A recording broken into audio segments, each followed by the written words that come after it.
Le vrai-faux de l'invité explosif. C'est le vrai-faux de Jean-Robert Lombard. Je donne une information le concernant. Vous me dites si vous pensez si c'est vrai ou faux et Jean-Robert en dira plus. Les auditeurs jouent de chez eux en commentant le live, bien évidemment, comme chaque semaine. Et vous, autour de la table, en jouant, bien sûr, parce que vous aimez jouer. Premier, vrai ou faux? Vrai ou faux, Jean-Robert a refait 27 fois une prise pour un épisode de Kaamelott. Je commence par Gilles. Oh, c'est fort probable, oui. Ok. Florian. Mais c'est faux du premier coup. Faux. Léa. Moi je dis oui, mais juste pour emmerder le monde. Alors Jean-Robert, est-ce que tu as refait, toi, 27 fois la prise? Alors, on s'est très mal entendu quand on a parlé de ça, parce qu'en fait... Non, pas du tout. Si. Non, je n'ai jamais refait 27 fois une prise. Donc c'est faux. C'est faux. Ouais. Non, C'est pas toi, c'est Caradoc. non, jamais de la vie. Jamais de la vie. Ça n'est d'ailleurs absolument pas dans un bêtisier d'une des saisons. Alors c'était sur quelle, sur quelle phrase ou sur C'était quelle- un moment où il venait... Est-ce que tu l'as de la phrase? Parce que je l'ai. Hein. Ah, tu l'as? Mais je l'ai, oui. Ah bah tu la mets juste après. C'était dans un épisode qui s'appelle L'échange, je crois. Alors c'est le vice de forme. Le mais, vice de forme, voilà. Parce que je crois qu'il était en deux parties. Alors ça, je n'ai pas les infos jusque-là. Et donc, il y a Caradoc qui vient me voir dans mon fatras et il essaie de savoir comment on peut échanger les deux femmes, machin. Et il doit dire une phrase et elle était assez musicale, cette phrase, écrite évidemment par Monsieur Astier. Et il a eu beaucoup de difficultés à donner la musicalité, et le bon ton qu'il fallait au bon moment. Et on l'a refaite je ne sais combien de fois. Et d'ailleurs, ça s'est fini dans le bêtisier du film. Et tu te souviens de la phrase ou tu veux que je mette les... Je me souviens de la phrase parce que c'était un moment épique. Beaucoup entendu. C'était merveilleux. Si j'ai bonne mémoire, et c'est pas gagné, c'était... T'as pas c'est une bonne pas vue. que c'est... Non. C'est drôle, toi. Ouais, c'est la dernière. C'est parce que c'est la dernière. Humour noir. J'adore. La mer noire. C'est pas que c'est difficile de la récupérer, c'est que c'est sa mère difficile, la race de sa grand-mère de la récupérer. Et ben voilà, dites par Caradoc. Il m'a dit, je vous la donne, mais vous irez la récupérer chez Lancelot. Alors moi, bon gars, j'ai dit ok. Alors ouais, il m'a dit que ça sera sûrement difficile de la récupérer. Depuis, j'ai essayé plusieurs fois. C'est pas que c'est difficile de la récupérer. C'est que c'est sa mère difficile de la récupérer, la race de sa grand-mère. Et qu'est-ce que vous comptez faire? Bah j'en ai marre. Je préférais comme c'était avant. Voilà. Tu la sais mieux que lui. Vrai ou faux, toujours sur Kaamelott, pendant que Jean-Robert tournait, son camarade Perceval lui faisait des gestes obscènes. Vrai ou faux, Florian? Bah bien sûr. D'accord, Léa? Ah oui, je suis sûre que oui aussi. Gilles? Bon, je vais dire le contraire. Ah, c'est possible. Tu as perdu. Ah, tant pis. C'est absolument vrai. Ce monstre, ce monstre de rigolade était face à moi. Enfin, il y avait la table ronde, et moi j'étais à un endroit, et lui était pile poil comme cette personne en face qui me regarde avec la haine dans les yeux. Et si j'ai bien vu ta haine. Il n'y a personne. C'était gênant. Il voit rien, on vous a dit. Mais quel... Oh, merde. Et donc il me faisait des gestes et des mimiques absolument salaces, et c'était passionnant à chaque fois. Une bonne ambiance. Une super bonne ambiance, mais qui ne t'aide pas à te concentrer quand c'était à toi de jouer, et que ça fait déjà 2 heures qu'on tourne, quoi. Vrai ou faux, Jean-Robert a la phobie du vide? Je commence par Léa, tiens. Non, c'est faux. Florian. Bah c'est faux, il a pas de cerveau. J'ai pas compris. Le vide là-haut. Vide, oui, Ah, oui. d'accord. Non, mais elle est virée. Gilles. Est-ce que je pourrais la frapper d'abord juste avant qu'elle parte. Moi, je dirais oui. Allez. Oui. Alors, Jean-Robert, est-ce que tu as la phobie du vide? Ah ben, j'ai beau mesurer 1m97, oui, oui, j'ai la phobie totale de... Oui. Quand je regarde par exemple des vidéos, eh bien que des mecs qui font de la corde, là, je sais pas comment on appelle ça, là, ou qui sont en haut d'un Funambule. building... Non. Non. Ah, t'as du vocabulaire, toi. Non, c'est pas vide. Non, mais c'était autre chose que je cherchais, mais c'est pas grave. Funambule. Et donc, ou qui sont en haut d'un building en train de sauter, et machin, j'ai les mains en eau. Oh merde. Sans déconner. Ça me terrifie. Donc, tu n'as pas peur du vide dans cette émission, ça va?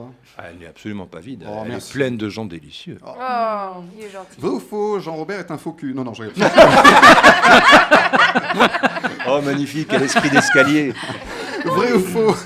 Vrai ou faux, Jean-Robert a fait de la trompette? Gilles, pourquoi ça te fait rire, Léa? Je m'attendais pas à ça.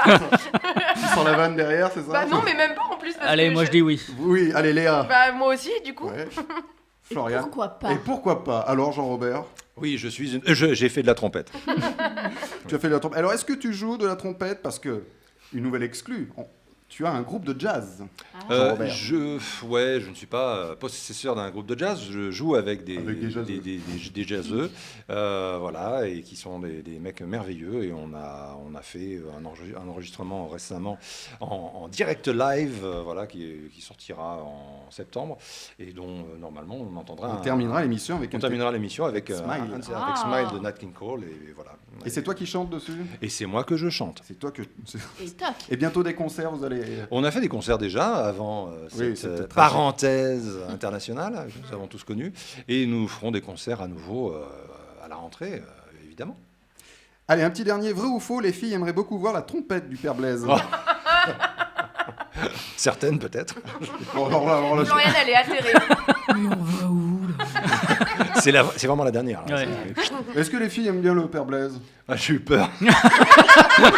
Il y en a qui ont apprécié, oui. Ils ont eu des problèmes. Il y en a qui m'ont dit que c'était pas mal. Voilà, d'accord. Est-ce que non, mais parce que tu m'avais dit que le costume était. J'ai dit ça, moi? Oui, tu m'as dit ça. Oh là là, j'étais encore bourré. Ah ouais. Non, il y a un certain intérêt envers la robe de bure. Voilà. Et Pas à de savoir. burne. Non, et pas de burne, voilà. Oh putain, c'est lourd. C'est lourd. Ouh là là, oh, j'ai mal au dos. Mais non, mais peut-être l'envie de savoir si, comme sous un kilt, il y a quelque chose ou il n'y a rien. Eh bien, on ne vous le dira pas ce soir. Et tout à l'heure, nous parlerons de Kaamelott, le film. Est-ce bien nécessaire? Maintenant, c'est l'invité explosif. Jean-Robert Lombard, toujours notre invité explosif. Il sera le Père Blaise dans le film Kaamelott, premier volet d'Alexandre Astier. Le film sort au cinéma le 21 juillet 2021. Alors j'allais te demander qu'est-ce qui va se passer dans ce film, mais j'en sais que dalle. J'en sais que dalle. Bah, je vous propose qu'on écoute un petit bout de la bande-annonce. Où est Arthur Pendragon? Un gars pas bien grand, blanc comme un cul. Oh, ça me dit rien. 10 ans qu'on n'a plus vu son pif. Il est cané, le fils Pendragon, on le sait tous. Évidemment qu'il est pas mort. Ça fait 10 ans que je vous le dis, gros salsifis. Mon Dieu. Par tous les saints. Non, commencez pas. Je suis absolument pas roi, y a pas besoin de se lever. Ah, Seigneur Lancelot. Retrouvez-le ou je vous fais tous pendre par les parties. Bravo, alors c'est très constructif. Bon, vous faites 200 pas sur le chemin et vous montez la garde, au cas où quelqu'un approche. Approche sur le chemin? Vous faites 200 pas sur le chemin et vous montez la garde. Et s'il y a personne qui approche, on revient. Non, vous montez la garde. Alors on retrouve Christine, la garde Oh, celle-là, tu pouvais l'éviter. On retrouve les personnages. On a tout ici, on a tout. On retrouve les personnages principaux. Je l'avais pas vu, le batteur. Il y a des nouveaux personnages. On a reconnu Clovis Cornillac, Guillaume Gallienne et aussi Sting. Absolument. Alors, t'as des scènes avec Sting? J'ai pas de scène avec Sting, mais j'ai eu bien mieux. J'ai eu bien mieux. J'ai eu la chance que sur mes 4 petits jours de tournage, il soit là 2 jours et d'avoir pu bien discuter avec lui. Et à un moment, je discute avec lui et je lui ai dit, mais tu sais, il n'y a pas que toi qui chante.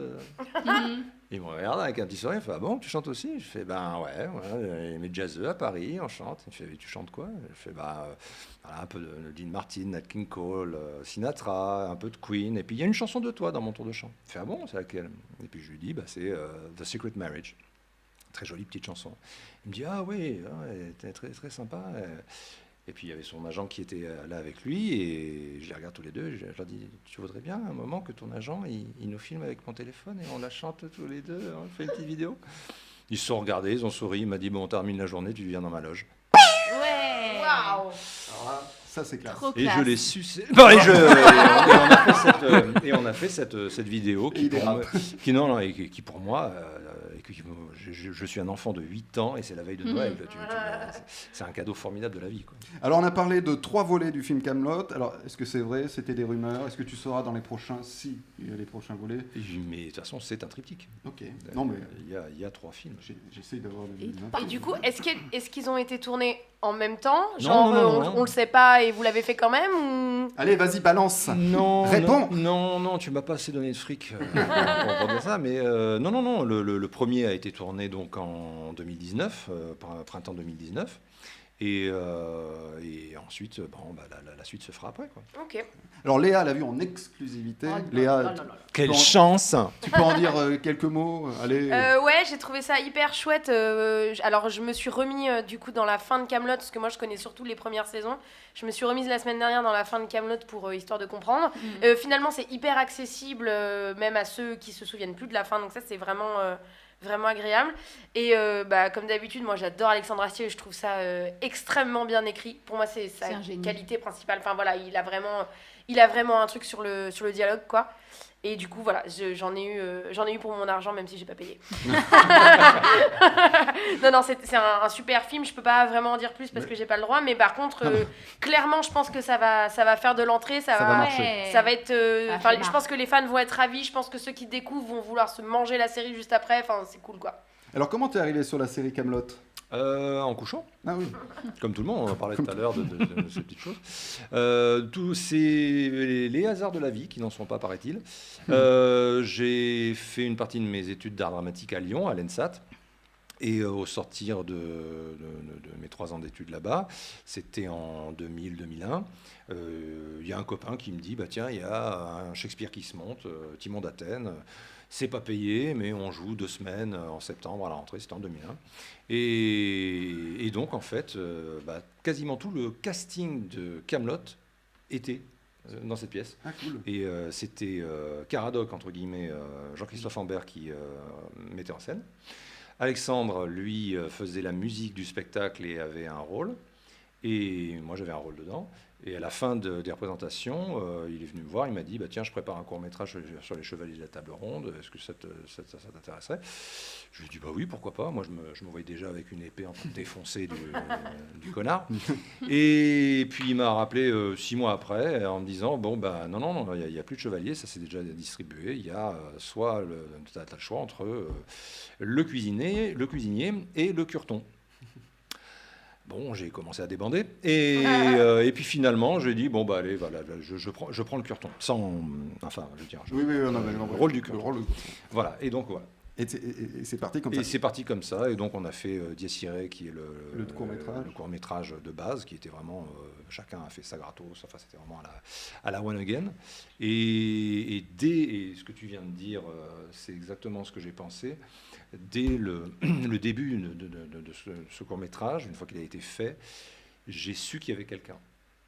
Ouais. J'ai su qu'il y avait quelqu'un, et un an et demi après, quand on a commencé à faire des petits épisodes, parce qu'il y avait M6 et Canal+, qui se tiraient la bourre, et ensuite Canal+ s'est retiré. Dommage les mecs. C'est clair. Fausse poche. Et certains se posaient la question, mais est-ce que tu penses que ça va marcher, machin? J'ai dit ça va tout défoncer. Et je le sentais, parce que Astier est à son affaire, et que des comme ça, il y en a un tous les, je sais pas combien. Il faut pas le louper. Non, faut pas le louper. Et Dieu merci, on l'a pas loupé. Et puis la télévision française ne l'a pas loupé. C'est ça qui est bien. On rappelle que le Père Blaise est censé écrire la légende d'Arthur. Ouais, c'est pas facile tous les jours. J'ai un extrait. Combien vous en avez de chevaux? Puisqu'il y en a un qui est mort. Vous en aviez 2? Ah oui? Non, mais celui qui s'est barré, c'était lequel? Le malade? Ils étaient tous les 2 malades de toute façon. Moi, j'ai mis un fidèle destrier harassé par la tâche. Vous m'avez jamais parlé d'un deuxième. Qu'est-ce que ça peut foutre puisqu'il y en a un qui est mort? Non, je crois qu'on s'est mal compris, là. Vous avez une idée du temps qu'il me faut pour tracer une lettre avec ces putains de plumes? Personne vous demande de tout noter aussi, hein. Ah si, c'est moi qui demande. Oui, on se demande bien pourquoi. Mais pour vous faire entrer dans la légende. Parce que je vous signale qu'entre vos chevaux morts et vos chevaux malades, moi j'ai une légende à écrire. Bon, il me semble qu'il nous parle bien de travers, le curton, aujourd'hui. Ouais, c'est ça, allez jouer ailleurs avec vos paperasses, là. Hein. Qu'est-ce qu'on en a à foutre de vos bouquins? En plus, c'est du latin, personne n'est foutu de les lire, alors... Si tout le monde s'en fout, je vais pas insister pour me faire mal au doigt, allez. Non, c'est pas une option. Vous notez tout, c'est pas autrement. Alors par contre, personne vous demande d'aller me faire des lettrines de 15 bornes d'eau avec des fleurs et des angelots partout, hein. Attendez, enlevez pas les dessins, c'est le seul truc que je comprends. Il écrit la légende comme il peut. Non, il a bien du courage, ce bonhomme. Floriane, une question pour Jean-Robert? Oui. Non. Comment est-ce que tu as vécu les rumeurs justement du film qui allait arriver après tous ces tournages et toute cette famille, je suppose, que tu as créé? Est-ce que toi tu faisais partie des gens qui étaient au courant ou pas du tout, juste entendais un film? Parce que nous on a subi ça en tant que spectateur ou fan, de ça y est, il y a un film, et puis non, pendant des années. Est-ce que toi tu l'as vécu? De l'intérieur, j'étais au courant qu'il voulait faire une suite cinématographique à ce qui a été fait, ce qui avait été fait à la télévision. Ouais. maintenant, il y a eu des problématiques dans lesquelles, que je ne vais pas raconter. Et donc, on a, entre guillemets, perdu 10 ans. Ouais. Facile. Mais j'avais pas plus de renseignements que ça parce que Alexandre cloisonne beaucoup. Et il a bien raison. Ouais. Et donc, on a les infos qu'on doit avoir quand on doit les avoir. Voire un petit peu tard des fois. Je l'ai pas dit, si je l'ai dit. Hein. Et donc voilà, mais moi ça me va très bien comme ça. Moi, j'aime énormément sa façon de travailler qui est synthétique, pratique, technique, rapide. Et voilà, c'est très bien comme ça. Eh bien, pour voir Kaamelott, c'est au cinéma le 21 juillet 2021. Et puis, il y a la chanson jazz qu'on écoutera à découvrir en fin d'émission, le morceau Smile. Yes. Et maintenant, c'est l'interview explosive. Interview un petit peu con, je vais pas préciser. Jean-Robert, comme tu joues le père Blaise, je vais te faire une interview père. Tu réponds très vite, tu ne réfléchis pas. Plutôt père Dodu ou père Lachaise? Père Fouettard. Plutôt Don Camillo ou mon curé chez les nudistes? La mer Noire. Plutôt père Castor ou père Fouras? Les deux, mon capitaine. Plutôt père de gifle ou père de couilles? Ça dépend, mes couilles sur ton nez. Et bon appétit. Et enfin, plutôt père Noël ou père Blaise? Pervers. Pervers. Et peut-être que père Blaise est pervers, mais vous le saurez. You will never know. Vous le saurez dans Kaamelott au cinéma le 21 juillet 2021. Et je kiffe mon costume. Et Ils m'ont fait un costume. Ouais, il est hyper beau, je suis d'accord. Sans déconner. Ouais, majestueux. C'est de la balle.